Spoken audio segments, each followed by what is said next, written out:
আপনাদের যখন মন খারাপ থাকে আপনারা তখন কি করেন আমাকে একটু জানাবেন। আমার যখন খুব বেশি মন খারাপ থাকে আমি চেষ্টা করি নিজেকে একটু সময় দেওয়ার জন্য, একটু বাহিরে ঘোরাফেরা খাওয়া দাওয়া করলে আমার মনটা এমনি অনেক ভালো হয়ে যায়। প্রতিবারের মতো আজকে আমরা রেডি হয়ে চলে যাচ্ছিলাম বাহিরে, কিন্তু আজকে আমার মনটা একদমই খারাপ ছিল না। আমরা দুই বোন মিলে ভাবি যে আজকে আমরা একটু বাহিরে যাব, আর কি একটা অবস্থা, বের হওয়ার আগে দেখি এত ঝড় বৃষ্টি হইছে, মানে আমাদের টাইমটাই ক্যান্সেল হয়ে গেছে। দেন আমরা বৃষ্টিতে অনেক ভিজাভিজি করে তারপর এখানে আসছি। আর এই যে বৃষ্টিতে যে ভিজলাম এই ব্লগটা আপনাদের সঙ্গে খুব সুন শেয়ার করব।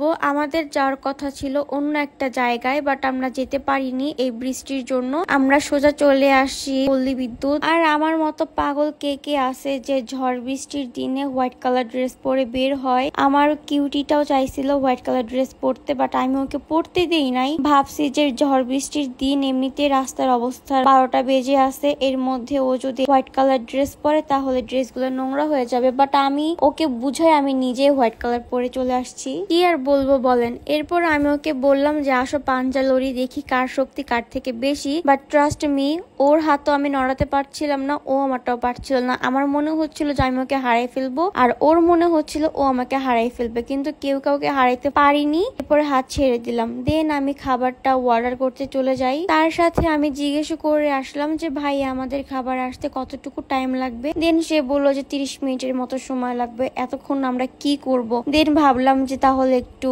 ভিডিও করি। এরপরে আমাকে আমার কিউটি ভিডিও করে দিচ্ছিল। আর ড্রেসটা কেমন লাগতেছিল অবশ্যই জানাবেন। আমি জানি ড্রেসটা আপনাদের সবার কাছে পছন্দ হবে, আর সবাই আমাকে আস্ক করবেন যে ড্রেসটা আমি কোথা থেকে পারচেজ করেছি। ড্রেসটা আমি যেই পেজ থেকে নিয়েছি পেজটা আমার স্ক্রিনে এবং আমার ক্যাপশনে মেনশন করা থাকবে, আপনারাও চাইলে চেক আউট করতে পারেন। আমি যখন যে প্রোডাক্টটি পারচেজ করি না কেন আপনাদের সুবিধার্থে আমি সেই পেজটা আমার ক্যাপশনে মেনশন করে দিই। তারপরও অনেক আপু আমাকে ইনবক্স করেন যে আপু কোন পেজ থেকে নিয়েছো। আপনারা একটু কষ্ট করে আমার ক্যাপশনটা পুরোপুরি দেখবেন, তাহলে পেজগুলো পেয়ে যাবেন। আসলে ইনবক্সে সবাইকে পেজ নাম বলা পসিবল হয় না। যাই হোক, আর এদিকে একটা গান বাজাচ্ছিল, আমরা সেই মিউজিকে তালে তালে নাচতেছিলাম, প্লাস হচ্ছে লিপসিংও করতেছিলাম। আজকের দিনটা অনেক ভালো গেছে আমাদের, আর অনেক অনেক কাহিনী হয়েছে যেগুলো আর শেয়ার নাই বা করি। কিছু কিছু জিনিস পার্সোনালি থাক। এখানে আমাদের খাবার আসছে অনেক আগে, আর আমি ওকে ডাকতেছিলাম যে আসো আগে খেয়ে নাও, দেন তোমাকে পিকচার বা ভিডিও করে দিব,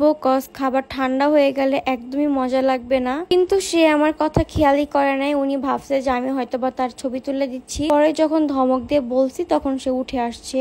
আর এখানে হয়েছে সে দুইটা মেহনুস নিয়ে নিছে, আমাকে দিছিল একটা। পরে আমি বললাম যে দুইটা যেহেতু নিছো তার আর একটা রেখে লাভ কি, তুমি এটাও নিয়ে নাও। তো সে তিনটা মেহনুস নিয়ে নিছে আর আমাকে 3টা সস দিছে। কেমন লাগে বলেন তো। দেন খাওয়া দাওয়া শেষ করে আমরা যখন উঠে পড়ি একটা কিউট আপু চলে আসে। সে আমাকে অনেক ভালো ভালো অ্যাডভাইস দিচ্ছিল, এগুলো আসলে শুনতেও ভালো লাগে। দেন আপু চলে যাওয়ার পর আমি আয়েশাকে কিছু ভিডিও করে দিচ্ছিলাম। এখানে অনেক হাসাহাসি করছে আমরা একটা টপিক নিয়ে। আজকে বাসার থেকে আসার আগে খুব বেশি হাসছি, আর এখানে এসেও হাসছি। যাই হোক, এই জিনিসগুলো আমি শেয়ার করব না আপনাদের সাথে, এগুলো আমাদের কিছু পার্সোনাল ইস্যু। তো আমাকে খুব বেশি খেপাচ্ছিল এই জিনিসটা নিয়ে। আমি ওকে চুপ করতে বলতেছিলাম, তো থামতেছিল না। দেখেন কিভাবে ঢং করতেছিল। আরো একটা জিনিস আপনাদের সঙ্গে শেয়ার করি, আমরা যখন ফার্স্টে পিৎজাটা নেই আমাদের কাছে মনে হয়েছে কোয়ান্টিটি অনেক কম। দেন আমরা আরো একটা পিৎজা অর্ডার করি খাওয়ার জন্য। এন্ড আমার মতো যারা পিৎজা লাভার আছেন তারা চলে আসতে পারেন পল্লী বিদ্যুৎ ওভার ব্রিজের সাথেই হচ্ছে এই রেস্টুরেন্টটি। আর রেস্টুরেন্টের নাম হচ্ছে পিৎজা ক্লাব। এখানে পিৎজা গুলো আসলে আমার মজা লাগে। আর তাদের আরো একটা ব্রাঞ্চ আছে, সেটা হচ্ছে সাভারে। যারা সাভারবাসী আছেন তারা ওখানেও খেতে পারেন, চাইলে এখানেও আসতে পারেন। দুই জায়গারই কিন্তু পিৎজা অনেক মজা। এরপর আমি আয়েশার রিভিউটা নিলাম। ও বলতেছিল যে আগেরটার থেকে এইটা নাকি বেশি ইয়াম্মি ছিল। দেন আমি ভাবলাম যে তাহলে আমি একটু টেস্ট করি, আসলে অনেক মজা ছিল সেকেন্ডটা। তারপর আমরা আরো 2টা ওরিও শেক প্লাস হচ্ছে কোক নেই। বিশ্বাস করেন আমাদের পেট পুরো হাই লেভেলের ফুল হয়ে গেছে, আমরা কিচ্ছু খেতে পারতেছিলাম না। দেন আমি পিৎজা শেক এগুলো সব পার্সেল করে বাসায় নিয়ে আসি। এর কারণ হচ্ছে আমি একেবারে খাবার ওয়েস্ট পছন্দ করি না। আজকের ভিডিও এই পর্যন্তই। সবাই ভালো থাকবেন, সুস্থ থাকবেন, আমাদের জন্য দোয়া করবেন। আল্লাহ হাফেজ।